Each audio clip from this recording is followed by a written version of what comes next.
Hello students, welcome again to new video. Last video में हमने modification of stems में काफी कुछ कवर किया था. ठीक है, हम सब एरियल्स वीक स्टेम पर थे. ठीक है, लास्ट वीडियो में हमने in the sub aerial weak stem we cover offset and sucker. Now in this video we start from the third parts of the sub aerial weak stem, this is runner. Runner हमें पढ़ना है, but runner से पहले मैं शकर के बारे में एक एग्जांपल्स यहाँ पे मेंशन करना चाहूंगा. Chrysanthemum, it is very important example.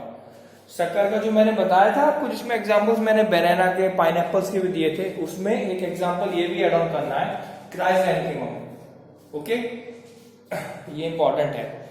अब हम रनर को स्टडी करते हैं. देखिए, ऑफसेट समझ में आ गया, जिसमें मैंने बंगाल टेरर का एग्जाम्पल दिया था. ठीक है, शकर समझ में आ गया आपने. रनर जो है एग्जाम्पल के तौर पर पहले देखते हैं. ग्रासिस इसके अंडर में आती है. रनर में क्या होता है, देखिए, एक इलोंगेटेड प्रोस्टेट ब्रांच निकल के आती है. ठीक है, और इसमें इंटरनोड्स में डिस्टेंस काफी होता है. और फिर नोड से दूसरी, जैसे ये नोड्स है, जैसे this is another node, internode, इन दोनों के बीच के डिस्टेंस और नोड से ही रूट्स का और नई ब्रांच का अरेंजमेंट हो जाता है. और ये लेटरल ट्रेवल करती है. इलोंगेटेड प्रोस्टेट ब्रांच होती है. प्रोस्टेट ब्रांच बोलते हैं कि थोड़ा सा जो इरेक्ट हो, जो बाहर को हैंगिंग करके रहे. ठीक है, तो अंडरग्राउंड से थोड़ा सा ऊपर को निकल के आता है और नोड्स का फॉर्मेशन होता है. फिर नोड से दूसरी ग्रास का फॉर्मेशन होता है. तो ये रनर इसलिए बोला जाता है इसको कि ये बहुत तेजी से स्प्रेड होती है. आप देखेंगे कि ग्रास एकदम से बढ़ जाती है. ठीक है, सिंपल है, बहुत हद तक सिमिलर है आपका शकर से, बस थोड़ा डिफरेंसेस है. ठीक है, शकर का थोड़ा क्राइटेरिया अलग होता है इससे. इसमें एग्जांपल ऑक्सैलिस भी आता है. Oxalis and grasses are the example of runner. तो हमने सब एरियल वीक स्टेम में तीन चीज कवर करी, ऑफशूट, शकर एंड रनर. ठीक है, इनके एग्जांपल्स पे कई बार क्वेश्चंस पूछे जा चुके हैं. ठीक, अब आगे आते हैं. अब स्टेम्स में और जो मॉडिफिकेशंस हैं, now this is stolon. Stolon को हम स्टडी करेंगे. Sorry, this is the part of subaerial weak stem. Okay, subaerial weak stem का ही रनर के बाद स्टोलन और आता है. ठीक है, स्टोलन को और हमने स्टडी करना है. इसमें क्या होता है, इसमें एग्जांपल आपका जैस्मिन और मिंट होते हैं.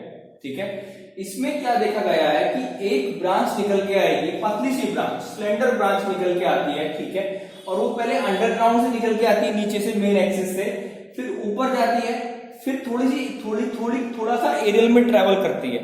ठीक है, उसके बाद फिर दोबारा ग्राउंड से टच होगी और दोबारा एक नई उसका फॉर्मेशन ऑफ स्प्रिंग का फॉर्मेशन कर देगी. क्या लिखा मैंने, a slender lateral branch arise from the base of main axis.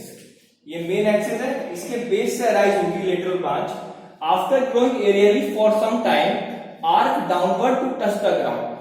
कुछ टाइम के लिए एरियली ग्रो करेगी, फिर डाउनवर्ड मूव करेगी आर्क, और उसके बाद फिर ग्राउंड से टच होके और दूसरा नया प्रोजेनी का फॉर्मेशन कर देगी. ठीक है, ये एग्जांपल है आपका मिंट का.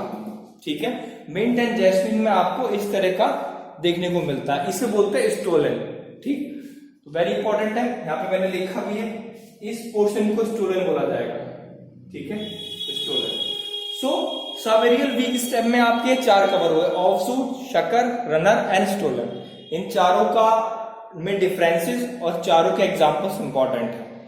ठीक है, अब हमारा मॉडिफिकेशन में लास्ट रहता है फिफ्थ वन, एरियल स्टेम.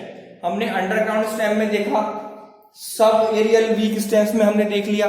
ठीक है, पहले अंडरग्राउंड से शुरू हुए थे हम, फिर सब एरियल पर आए, अब हम पूरे एरियल पे आते हैं. एरियल स्टेम्स में भी मॉडिफिकेशंस होते हैं.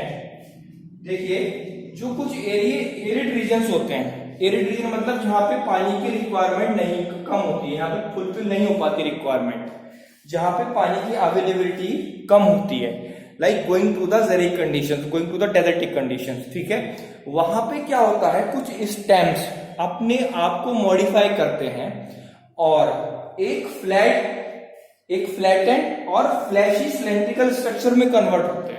ठीक है, देखिए मैंने क्या लिखा, फ्लैटेंड, जिसको टेक्निकल ओपिंशिया नाम से बोल सकते हैं, और फ्लैशी सिलेंड्रिकल स्ट्रक्चर होता है जिसे यूपोर्बिया भी बोला जाएगा, यूपोर्बिया, ठीक है। और उसको एक टेक्निकल टर्म दी जाती है जिसे बोलते हैं फाइलोक्लैड।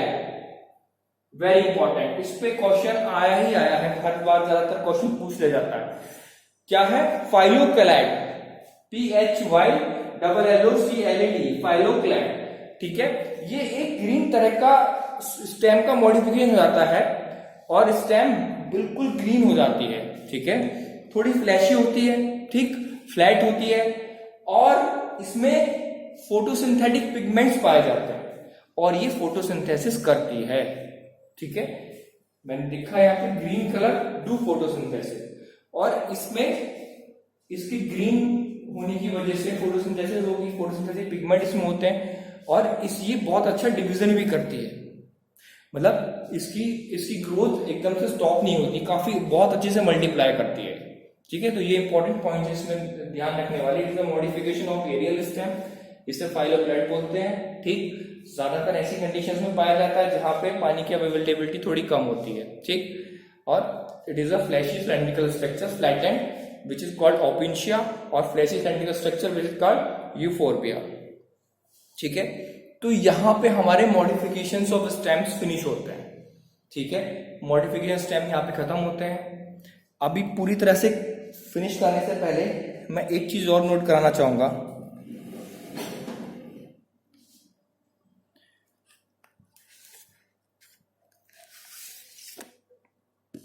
देखिए हमने टेंड्रिल्स पढ़े थे पीछे, ठीक है। तो एक टेंड्रिल्स में कुछ मुझे ऐड ऑन करना है। लाइक क्या टेंड्रिल्स केवल स्टेम के होते हैं? नहीं, ऐसा नहीं। देखिए मॉडिफिकेशन हम स्टेम्स पढ़ रहे थे, उसमें हमने टेंड्रिल्स पढ़े, वो टेंड्रिल्स के जो एग्जांपल मैंने दिए थे वो आपके स्टेम्स में आते हैं। बट टेंड्रिल्स प्लांट्स के कई पार्ट से जनरेट होते हैं। देखिए पूरी की पूरी लीफ भी टेंड्रिल्स में मॉडिफाई हो सकती है। Example is lathyrus sativus, Indian pea जिसका कॉमन नेम है। इंडियन पी में देखा जाता है कि पूरी की पूरी लीफ टेंड्रिल में कन्वर्ट हो जाती है, okay.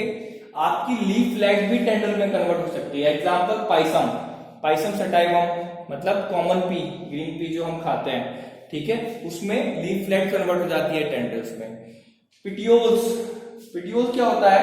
Like this is main stem और यहां से एक ब्रांच निकलती है, फिर इसमें लीफ यहाँ पे राइज होती है, ठीक है, इसको पिटियोल बोलते हैं। This is petiole, this one जो लीफ ब्लेड को और स्टेम को कनेक्ट करती है, इट इज कॉल्ड पिटियोल, ठीक है। सो पिटियोल से भी कभी लीफ टेंड्रिल्स का बनना होता है, लीफ टेंड्रिल्स नहीं सॉरी, पिटियोल से भी टेंड्रिल्स फॉर्मेशन होता है। एग्जाम्पल है पिचर प्लांट, नेफेंथिस, ठीक। लीफ एपेक्स से भी टेंड्रिल्स का फॉर्मेशन होता है। एग्जाम्पल ग्लोरियोसा, और इवन पूरा का पूरा फ्लावर इनफ्लोरेसेंस भी टेंड्रिल्स में कन्वर्ट होता है। एग्जाम्पल है एंटीगोनल, कॉमन नेम है कोरल वाइन, ठीक है। तो ये टेंड्रिल्स में मेरे को थोड़ा सा एड ऑन करना था, ये नाम इंपॉर्टेंट है, इन पे भी क्वेश्चंस पूछे जा सकते हैं, ठीक। सो फिनिश करने से पहले मैंने यहाँ 3 क्वेश्चंस लिखे हैं फॉर बीइंग एग्जांपल्स। उसमें से आपके स्टार्टिंग के 2 क्वेश्चन ये नीट में पूछे जा चुके हैं पहले भी, ठीक है। देखिए बहुत आसान है। Stem modify into flat green organ perform the function of the leaves, जो शायद मैंने अभी बताया है आपको। पूछा है ऐसी स्टेम्स जो मॉडिफाई कर जाती है अपने आप को और लीफ का फंक्शन करती है। भाई लीफ का फंक्शन क्या होता है? मेनली फोटोसिंथेसिस करना। और अभी हमने एरियल स्टेम पढ़ा है, ठीक है, उसमें फाइलोक्लैड का एग्जांपल हमने पढ़ा था, जो सेम यही काम करता है, अपने आप को मॉडिफाई कर लेता है, ठीक। तो बताने की जरूरत नहीं है इसका आंसर क्या होगा। An example of, second question है, an example of edible underground stem. देखने में आसान लग रहा है क्वेश्चन, बट आप ऑप्शंस पढ़िए। Example of edible underground stem like carrot, groundnut, sweet potato and potato.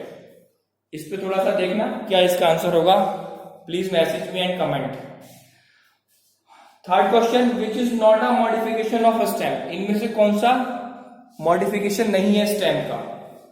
First one is tuber of potato, second one picture of nepenthes, third one is corm of colocasia, और fourth one is rhizome of ginger. इस पे भी मैं समझता हूं direct question है। पहला option बिल्कुल गलत है, ठीक है। पहला भी आपका मॉडिफिकेशन स्टेम में ही आता है, कॉर्म ऑफ कोलोशिया हमने पढ़ा, राइजोम जिंजर भी स्टेम में आता है, दिस वन जो भी मैंने बताया आपको, ठीक है, कि ये पिट्यूल का एग्जांपल होता है, पिट्यूल से टेंडर्स का फॉर्मेशन होता है, it is not a modification of stem, ठीक। So I think all important things are cover in the stem, okay. Next video से हमने आगे बढ़ना है, लीफ पे पहुंचना है, ठीक है, लीफ स्टार्ट करेंगे हम। I hope you all are like this videos, okay, and for any questions and for any doubt please message me. Thank you.